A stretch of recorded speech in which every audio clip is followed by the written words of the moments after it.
This is Unit 3, Photoshop Basic Functions. Here I'm going to go over the tools and functions in both Photoshop and Photopea.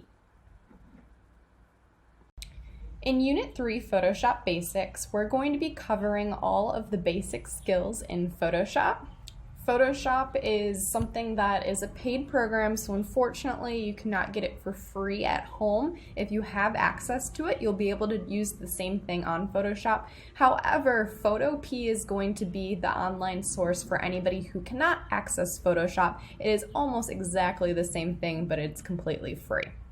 So in this unit, we're going to be going over the Photoshop basic tools. So I'll show you how to use each of those and some skill-based activities. We're going to go over some standard portrait adjustment practice. We're going to be doing a rabbit in space practice activity. You're going to be creating a data name collage. And then finally, our project will be a blending mode space project, which you'll see later on here. The Photoshop tools that we're going to be learning are the crop tool, which is used to remove parts of an image, the zoom tool, which is going to allow you to zoom in pixel by pixel on the computer or zoom out, vice versa, the sponge tool, which is used to saturate or desaturate an image. Saturate means adding more intensity to the color. Desaturate is actually taking that color out. The eyedropper tool is for selecting an area of continuous color. So if you want a specific color chosen that's already in your picture to use in another spot of your design, you can grab that exact color code using the eyedropper tool. The lasso tool is one of our many selection tools. The selection tools are going to be located up on the top left-hand corner of the toolbar, and there's several lasso tools that you can use. The regular lasso tool lets you kind of freehand draw around an area that you'd like to select. The Polygonal lasso tool is going to draw straight edges, and the magnetic lasso tool is going to select opposite areas of value or color within the image as you click, so it kind of sticks around the outside edge automatically. The magic wand is going to select an area of one color with a single click. So if you just give it a click, it's going to select that entire area of that single color. Feathering is going to be blurring the edges. So once you make a selection and you actually cut that selection out, you can feather those edges to make sure that it doesn't look like a very harsh edge, so it doesn't look like it's photoshopped. Ctrl-T is going to be free transform, which is going to allow you to stretch, rotate, and manipulate the image that you have cut out. The layers are going to be on the bottom right-hand side of Photoshop or Photopea, and those are going to be used as pieces of glass stacked on top of each other. So as I build one layer on top of another, I can draw and create new things on each layer. They're transparent, so you can see through to the layer behind, and if I don't like a layer that I've created, I can always delete it by dragging it to the trash can. The history palette is also a great tool on both of these programs where you can jump back to a recent state. So maybe I've made a few moves, I've created a few layers, and I decide that I don't want those. I can go back in history very easily and find the place that I'd like to return to. The move tool is going to be, as it sounds like, moving an object that's around on the screen. And the selection tools, as I talked about before, are going to be selecting an area. So the other types besides the lasso tool that we've already talked about, or the magic wand tool, are going to be our marquee tools. You can use those to be able to drag shapes. So if I wanted to drag a perfect square, a rectangle, a circle, which is called an ellipse on there, you can drag those perfect shapes to be able to select those areas as well. Now that we've talked about the basic definitions of the tools in Photoshop and Photopea, we're going to go ahead and go through them in both programs and look at the differences. So I'm going to use Photoshop first here to create a new document. I'm going to set my document size to 8 by 10, and I'm going to check that it's on inches. Make sure it's not on anything else so that you can see that it's this 8 by 10 inches. And then 300 for my resolution. Again, make sure it's set to pixels per inch. 300 is a good standard size to start at. I would not go below that to make sure that your print quality is going to be high resolution. So I'm going to go ahead and click Create. Okay, and let's do the same thing in Photopea just so you can see the difference here. So File, New. Again, you can give it a title. And I'm going to do 8 by 10 with my dots per inch of 300. Double check that it is on inches before you click create. And I have that same document size then here that I do in Photoshop. Looking at our toolbars side by side, you can see that the tools look very, very, very similar most of the time as you go down the bar here. So the first one I want to talk about is the Move tool. It looks like these crosshair of arrows on both of them. On Photopea it does add the additional arrow key next to it, but it does the exact same thing in both programs. So to see how it works, we're going to open up an image. I already have one pre-saved here. I'm just going to go ahead and rename this.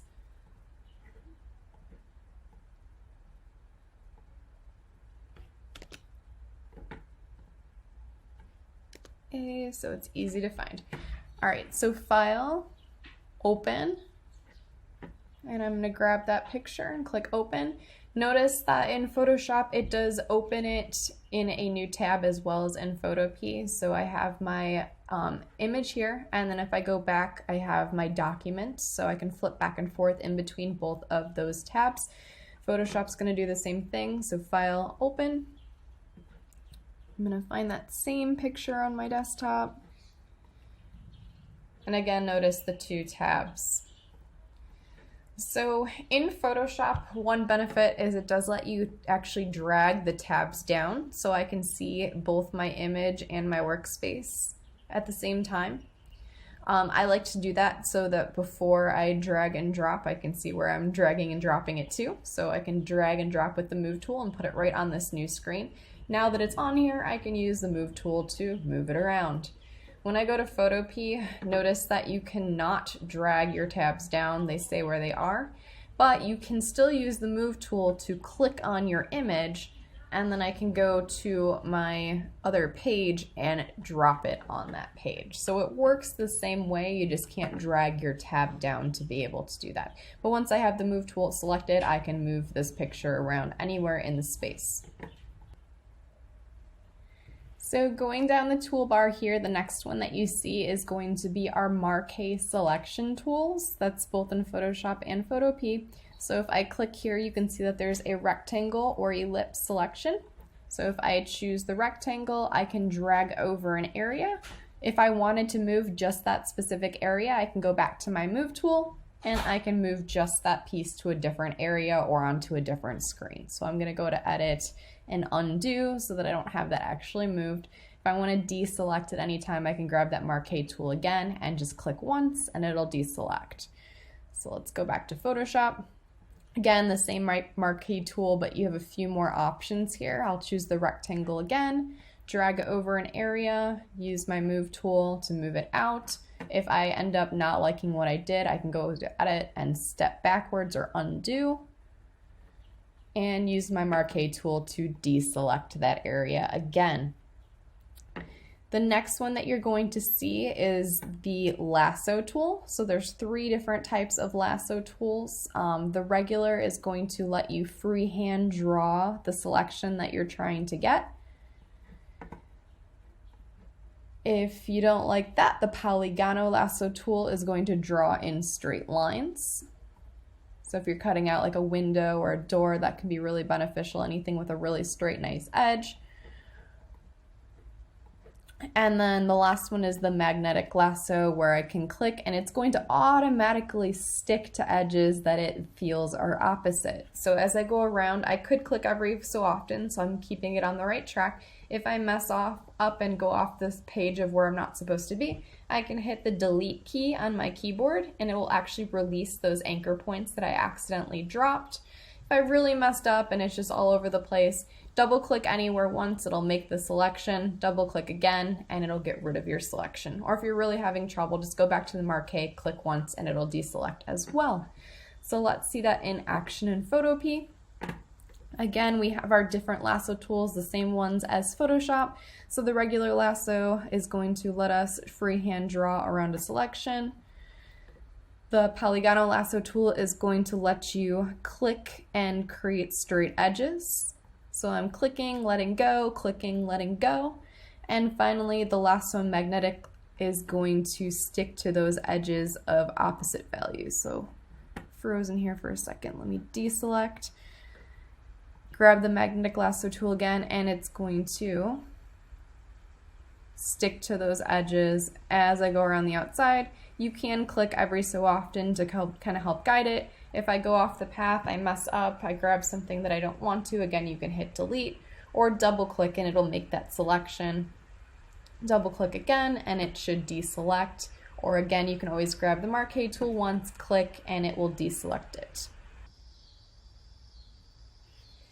The next one down is going to be our magic wand tool. It also houses the quick selection tool and object selection tool in both Photoshop and Photopea. The magic wand tool selects an area of solid color. So if I grab that and click the sky, you can notice that everything that is touching, that is that same color, that same value, it grabs. Photoshop, it will do the same thing. So I'm going to go ahead and grab an area. See how it grabs everything of that same color. And then going down to our quick selection tool, if you click and drag, it's going to continuously select an area of color. Being online, it's a little bit tougher to use this one. You have a little bit less control than you would on the Photoshop program, so I probably would avoid that and use one of our lasso tools if you're trying to select an area around something. You can see that in Photoshop, if I were to grab that quick selection tool, you can really see where you're grabbing a lot easier. And then we have our object selection tool where it's going to kind of guess what you're trying to grab by where you draw the selection. So if let me deselect what I have here, grab my object selection tool and drag over the top of the plane. Let's see how much of it grabs. So you can see that it does grab a lot of the outlines and small details, but I am missing some of these other items on here that I would probably want to grab. Photoshop, let's see if it does any better of a job. So I'm going to deselect my selection again, and let's go to the object selection tool and drag over the same plane. So again, I am missing some major details on the plane itself, but it did give me a pretty good selection that I could go back and adjust later. Next we have the crop tool. So if I click on that in Photopea, I can grab the area that I would like to crop to, and I can adjust it by dragging it in or out. I can do a free crop, or I can set it to a fixed ratio size. So if I wanted it to be 4:5, I can set that size and have it the exact size that I'm looking for, or go back to free. And if I do like the crop that I've created,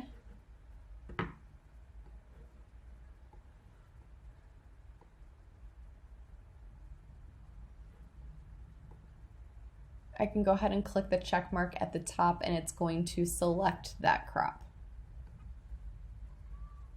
Going over to Photoshop, we deselect our selection here, and let's use the crop tool. Again, it's going to give you that automatically on the outside instead of having to drag it, but then I'm going to be able to drag in, out. I can adjust my ratio if I'd like to do that up here. It gives you a little bit more freedom. It lets you rotate, so maybe if your horizon line's not perfectly even, I can adjust that. It gives you that nice grid as you're cropping so you can see if it's perfectly even, so that's really nice. A little bit more detail here with the crop tool in Photoshop. The eyedropper tool is used to select an area of color. So if I grab the eyedropper tool and then click on the area of red on the wing of the airplane, you can see how it grabs that color down in our color palette below. If I double click, I can see the color code. So if I wanted something else in my design to be that exact same color, maybe if I made a new layer and I wanted to draw with the paintbrush, I can draw in that exact same color.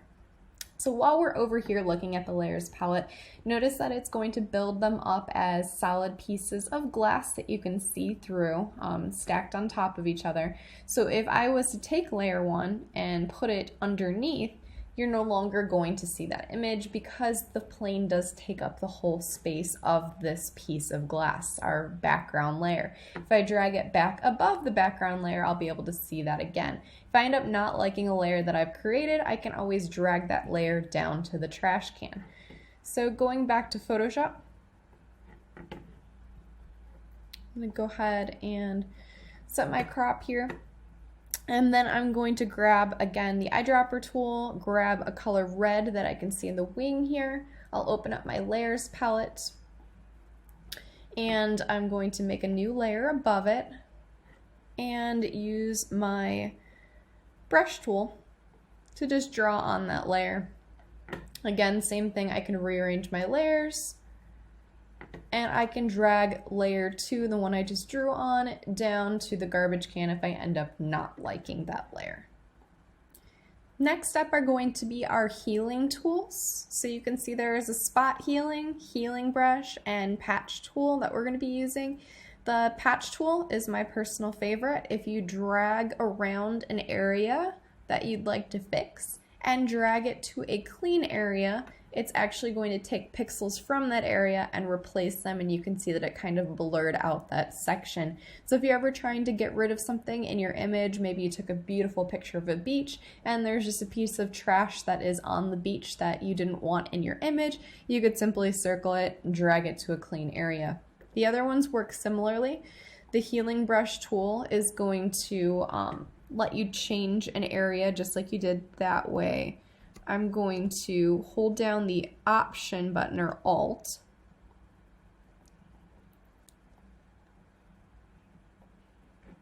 let me deselect this first.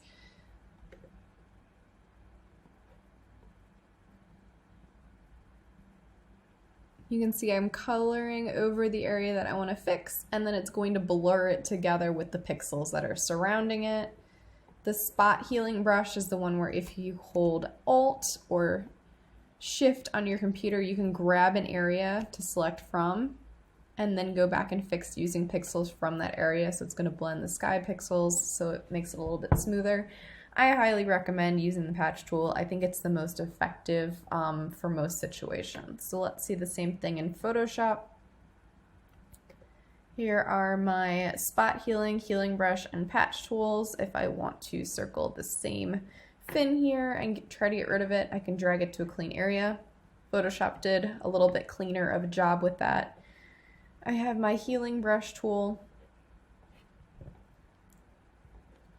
where I'm going to grab an area of clean, try to cover it.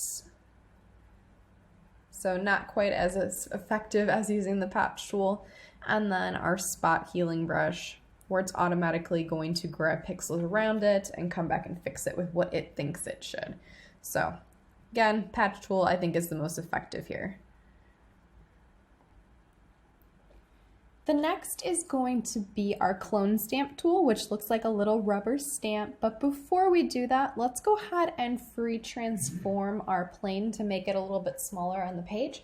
So I'm going to do Command-T or Control-T if you're on a Chromebook or PC.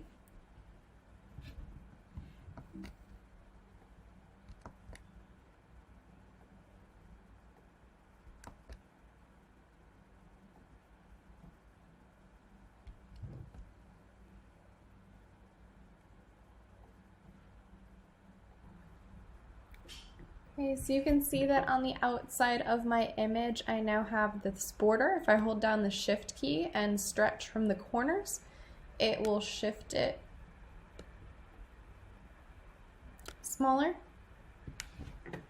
If I want it to stay perfect, I don't hold Shift and it's going to stay exactly the same. But if I want to be able to free transform it completely, I would hold down Shift. Now in an image like this, I'm probably not going to want to distort the plane. So not holding Shift and just go ahead and stretching from the corner is probably your best bet. When I'm done, I'm going to click the Move tool.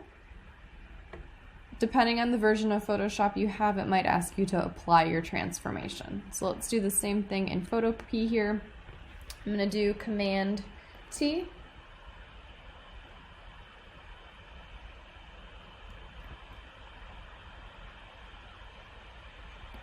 And you can see that it just brings up an actual new tab for me, which is not what we're looking for.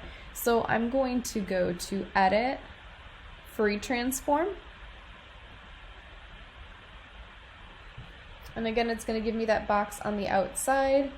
If I stretch from the corner here, notice that without holding shift, it's actually distorting. So on this one, it's going to be opposite. If I hold down the shift key is going to keep my stretching proportionate. So they're opposite on Photoshop and Photopea when it comes to holding shift. You just don't want to distort something that you're not intending to. So please be careful of that. So in Photopea, if I want it to stay perfect, I'm holding shift. In Photoshop, if I want it to stay perfect, I'm not holding shift. Again, click the move tool, and it's going to apply that transformation. Okay, so going back to our clone stamp tool that I mentioned before, I'm going to click on that, and I'm going to hit the Option key or Control key if you're working on a Chromebook or a PC. And I'm going to just click and select an area. Now if I go up to a different area on my page and I start just clicking and dragging, it's going to reproduce the image that is below. You can see the little arrow is moving on the plane from where I'm actually selecting those pixels from. So I could make a second plane in the sky if I chose to. Going back to Photoshop, let's do the same thing. So using the clone stamp tool, hold the Option or again the Alt button if you're on a PC or Chromebook, and I can grab the area that I would like to select from, move my mouse up or down, and I can start drawing again using those pixels, and you can see that as I'm moving back and forth, it's showing me where I'm grabbing those pixels from. Next up, we have our eraser tool, which looks pretty identical on both programs, and it does exactly what you would think it does. It's going to erase, so I'm going to grab the regular eraser. If I use my bracket keys on my keyboard, if I click the right one, you can see that it gets bigger, or the left one, it's going to get smaller. It does that in both programs, so I can erase areas that I don't want. And if I use my move tool, you can see that that area is gone. Going to Photoshop, same thing, grab my regular eraser tool, and if I use my brackets, I could make it bigger or smaller, erase, and you can see with the move tool that when I shift that around, that piece is now gone. After the eraser tool is the paint bucket tool. So if I hold down the Alt or Option key on my Chromebook here, I can grab a color and use the paint bucket tool to maybe go onto the background. I'll make a new layer right above it and drop that color in. So again, here I will make another layer above my background, so it's under the plane but above my background. Grab my paint bucket tool, hold down my Alt or Option button, I'm on a Mac, and if I click on that layer, it's going to drop that color in and fill that layer with the paint bucket tool. Underneath the paint bucket tool, we have our blur, sharpen, and smudge. Now with the sharpen tool, although sharpen is supposed to make it crisper, clearer, you can't fix a picture. So if your picture is blurry, it's going to be blurry. There's no way to make it actually better. It does give the illusion if you just use it a little bit to make something a little bit crisper, but you don't want to overdo the sharpen tool. Blur tool is going to blur anything out. Maybe you want something to look like it's further away. You can use that. And smudge tool is kind of fun, but there's not a whole lot of uses for it all the time. It actually moves it like you're touching it with your finger. So you can see with the blur tool, I'm going to zoom in a little bit so you can see. Oh, let me go to the plane layer here. You can see I can blur out parts of my image. But once it is blurry, there's no way to actually sharpen it. So if I went back with my sharpen tool, notice that it starts to get all of these grainy little pixels. It's pulling pixels from the surrounding area and attempting to fix it. So you can use it in little bits, but you don't want to really go as much as what I did on here. Otherwise, it's going to give it kind of this rainbow illusion. And our smudge tool is like moving it around like paint with your finger. Let's go to Photopea. I'll zoom in here as well to the same spot, and you can see our blur tool, sharpen tool, and smudge tool again. Make that a little bit bigger using the bracket key. Oop. Again, make sure you're on the right layer. So I'm going to blur that out, sharpen tool. You're going to get that same effect where it starts to look too pixelated if I do too much of the sharpen tool. And then finally, the smudge tool actually moves it around with your finger.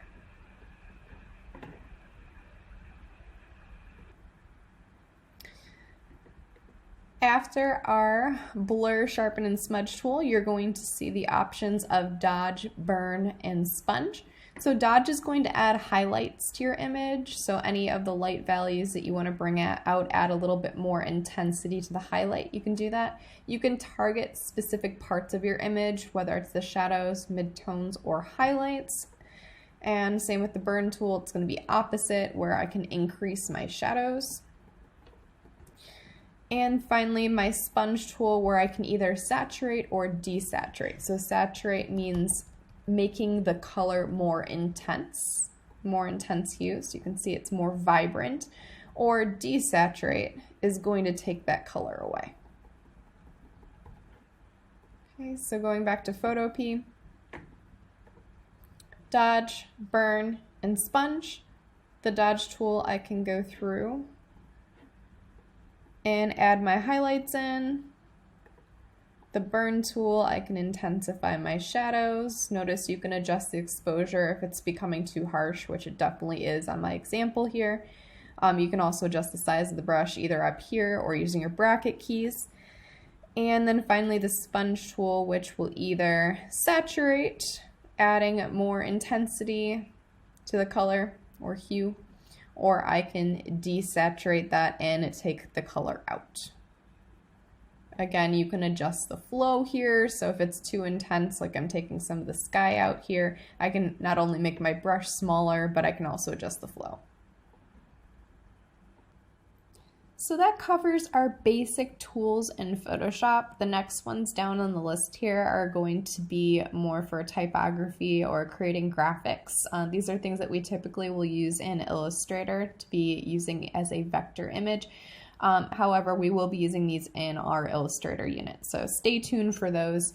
Let's go back over to our layers palette and just talk about opacity, which is an option here. So if I ever want one of my layers to be kind of transparent or see-through, I can adjust my opacity here. You can see that it gets lighter. Again, it's on a piece of glass, so that entire piece of glass is letting the light through to whatever is below it.